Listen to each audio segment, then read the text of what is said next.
Today we're going to show you how to clean your under-counter ice maker.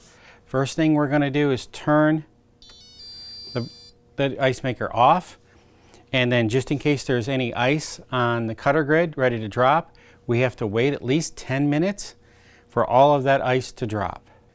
After all the ice is dropping down into the bin, we need to empty all of the ice that's in the bin out of the ice maker. Okay, our next step after the ice has been removed is to remove this drain cap for the water and wait for it all to completely drain out. We want to put the cap back on and make sure it's fully secure. The next step is to add the approved ice maker cleaner, a 16-ounce bottle.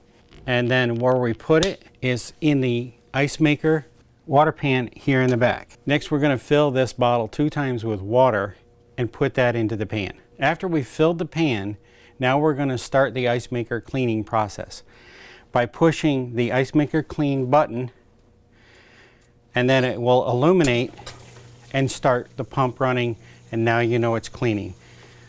As long as this light's on, it's actually cleaning the ice maker itself with solutions.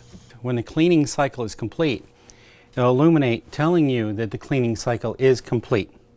The next thing for us to do is to empty the water pan by taking the water valve, the water cap off, allowing it to completely drain, and then securing the water cap tightly. Next thing we're going to do is turn the ice maker back on to operation, close the door, and enjoy your ice maker. Remember to always refer to your use and care guide.